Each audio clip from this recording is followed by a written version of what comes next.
बच्चों, आज मैं आपके साथ अपना CTET एग्ज़ाम कैसे मैंने दिया उसका अनुभव साझा कर रही हूँ, ताकि आप भी उस एक्सपीरियंस से प्रेरणा लेकर के आगे बढ़ें। तो बच्चों, मैंने 2011 में पहली बार CTET का एग्ज़ाम दिया, जब मुझे पता चला कि टीचर बनने के लिए ये एक एग्ज़ाम आया हुआ है, CTET का एग्ज़ाम देना ज़रूरी है। तो मैंने भाई फॉर्म भर दिया। प्रिपरेशन के लिए मैंने क्या ली, अरिहंत की बुक्स खरीदी। पेपर 1 और पेपर 2 के लिए अरिहंत की बुक्स खरीदी। मुझे उस समय कुछ भी आइडिया नहीं था कि कैसे तैयारी करूं, कैसे क्या करूं। तो मैंने उन बुक्स को पढ़ा अच्छे से, और मैं आपको ये बात बता रही हूँ कि मैंने उसके लिए कोई भी अलग से कोचिंग नहीं ली थी उस साल। मैंने भाई पूरी जी जान लगा दी पढ़ने में। पूरी बुक मैंने अच्छे से प्रिपेयर करी, नोट्स वगैरह बनाए, और आ गया मेरा एग्ज़ाम का दिन। मैं जब एग्ज़ाम हॉल में गई तो बिल्कुल भी मैं नर्वस नहीं थी, आराम से एग्ज़ाम दे रही थी, क्योंकि उसके पहले भी मैं काफ़ी सारे एग्ज़ाम्स दे चुकी थी। अब क्या हुआ, पेपर मैंने करना शुरू किया, पेपर सॉल्व करना शुरू किया। तो उसमें मैं क्या करी, पूरा 1-1.5 घंटा बीत गया और मैं आंसर ही सॉल्व करती रही। अंत में जब जो कलेक्ट करते हैं, जो OMR शीट जो कलेक्ट करते हैं, वो उन्होंने जब बोला कि भाई OMR शीट कलेक्ट करने का टाइम आ गया है, तब मैंने देखा अरे मैंने तो OMR तो भरी ही नहीं। तो मैंने क्या किया, उसने कलेक्ट करना शुरू कर दिया और मैं जल्दी उसमें गोले लगाती गई।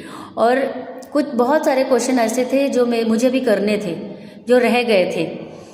तो भाई अब तो टाइम भी हो चुका था, लेकिन मैंने जल्दी सारे गोले भरे, क्वेश्चन बिना सॉल्व करे, जो मेरी समझ में आया मैंने भर दिए गोले और उसको दे दी। ठीक है, फाइनली अब मेरा रिज़ल्ट आया, क्योंकि मुझे पता था मैं तो सारे गलत करके आई हूँ, तो अब इस बार तो मेरा निकलेगा ही नहीं। थोड़े दिनों के बाद, 1-1.5 महीने के बाद रिज़ल्ट आया। मैं फ़ेल हो चुकी थी। मेरे उसमें से नंबर आए थे, आई थिंक 90 पासिंग मार्क्स होता है, और नंबर आए थे मेरे 80 समथिंग कुछ, 80 मार्क्स आए थे लगभग मेरे।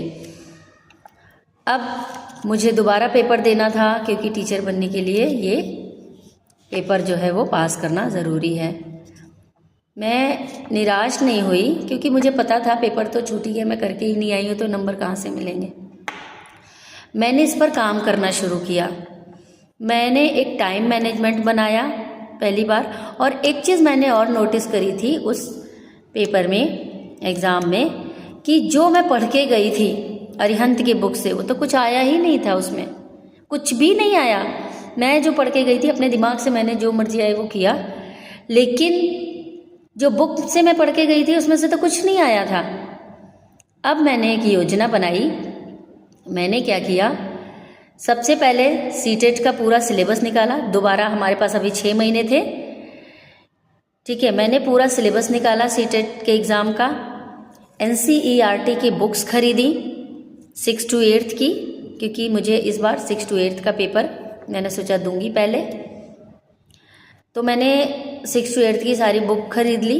तो इनसे मैंने प्रॉपर अंडरलाइन करे, अलग से जो इम्पोर्टेंट पॉइंटर्स लगे वो मैंने नोट किए।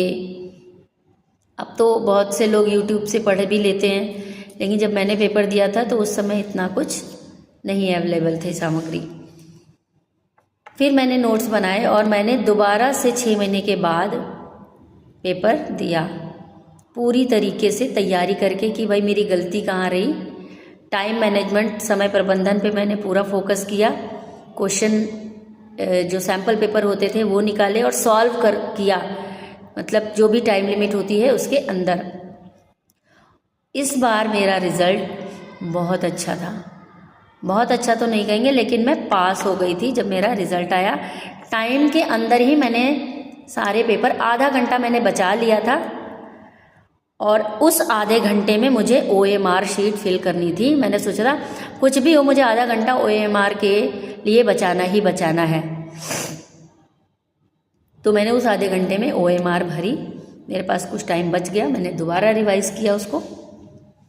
पूरी तरीके से अच्छे से चेक किया और फिर जब मेरा रिज़ल्ट आया तो इस बार मेरे 96 मार्क्स आए थे और मैं पास हो चुकी थी।